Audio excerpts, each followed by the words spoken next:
चुमवीर, चुम को मतलब अब मौका मिल गया है कि उसे घर वाले भी समझने लग गए हैं श्रुतिका एंड उसके दोस्ती को जानकर कि भाई करणवीर के साथ क्या है, क्या सिचुएशन है, क्या नहीं है, चुम करे तो ना करे क्या, ना करे तो करे क्या। अब किचन में सुबह सुबह एडिन खाना बना रही है, साथ एडिन एंड चाहत एंड श्रुतिका ये तीनों ही किचन में है और एडिन उससे बोलती है कि तुम, मैं समझ सकती हूँ तुम्हारा सिचुएशन क्या है, क्योंकि मेरे साथ जब कल रात में ऐसा हुआ, आई थिंक एडिन के लिए, क्योंकि एडिन का दोस्ती सारा से भी है और कशिश से भी है।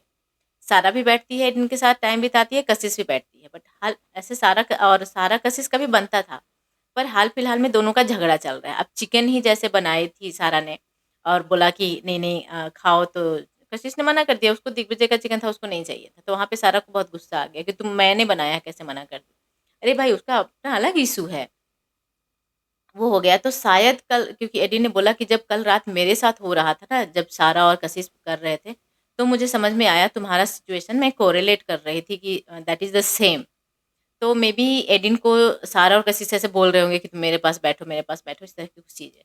तो फिर वहाँ पे चाहत चाहत के पास तो बहुत बार श्रुतिका ने बिचिंग किया है चुमका, कि मेरे पास नहीं आता है, मेरे पास नहीं सोता है, मेरे पास नहीं बैठता है, उसको करण ही सही है, करण के पास बैठता है।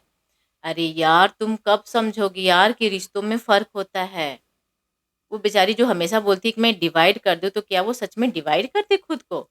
अब चाहत ने भी वहाँ पे बोला कि हाँ, मुझे पता है ये सिचुएशन, जैसे चुम हमेशा बोलती है कि मैं क्या डिवाइड कर दूँ, तो सच में ये करे क्या? लेकिन श्रुतिका ना करणवीर वाला रिश्ते को समझने को तैयार ही नहीं है। बस वो ऐसी वाली दोस्त है कि मुझे चाहिए, मेरे ही साथ दो, मेरा ही हेल्प करो, हर जगह मेरे से ही बातें करो, मेरे ही साथ रहो।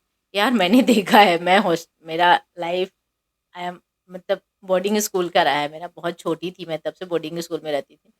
तो मैंने देखा है कुछ लड़कियों की इस तरह की दोस्ती, मतलब तुम किसी तीसरे से बात भी कर लिए तो वो पागल हो जाती थी। मैंने अपने आँख से देखा है, मैंने उस चीज़ को बहुत अच्छे से फ़ील किया है कि जब एक लड़की पॉसेसिव होती है ना, ये किस हद तक का टॉक्सिसिटी जाता है। आई नो दैट, मैंने बोर्डिंग लाइफ जिया है, मैंने हॉस्टल लाइफ देखा है। वहाँ पे लड़कियाँ का दोस्ती ऐसा होता है, तो वो जो अभी बिग बॉस का घर है ना, वो हॉस्टल ही है, बोर्डिंग हाउस ही है वहाँ पे, तो वहाँ पर भी लोग पागल हो रहे हैं। और श्रुतिका ने तो कुछ ज़्यादा ही पागल हो रखा है और उस समझने को तैयार ही, तो देख के एक पल में बोलती है, नहीं नहीं मुझे चुम नहीं चाहिए, मुझे बात ही नहीं करनी है, उन लोगों के बारे में चर्चा नहीं करना है। फिर जैसे ही चुम आती है तो वो उसका चर्चा वहीं से शुरू होता है, वहीं पे खत्म हो जाता है। और उसके बाद फिर पूरे घर में घूम घूम कर क्या बोलती है, चुम ने ऐसा बोला, चुम ने ऐसा बोला, उसका डबल फेस है और करण के कहे पे चल रही है, चुम को समझ में नहीं आता है, दिस दैट ब्ला ब्ला ब्ला। अब तो मैं खुश इसलिए हूँ कि चलो चूमवीर की बातें कोई और भी घर में समझ पाया ना, तो अभी तक लोग यही समझते थे कि नहीं करण गलत है, करण उसे सच में मतलब डाइवर्ट करता है, अपनी ही बातों में इन्फ्लुएंस करता है, जबकि ऐसा नहीं है यार। करण चूम में के रिश्तों में ना बहुत फ्रीडम है, बहुत फ्रीडम है। कभी भी एज ए कपल ज़्यादा कडलिंग नहीं देखा है मैंने, मतलब it's okay, they sit together for they walk together, but not that type, मतलब कि स्टैंडर्ड मेंटेन रखा है उन लोगों ने, तो आई रियली लाइक दैट।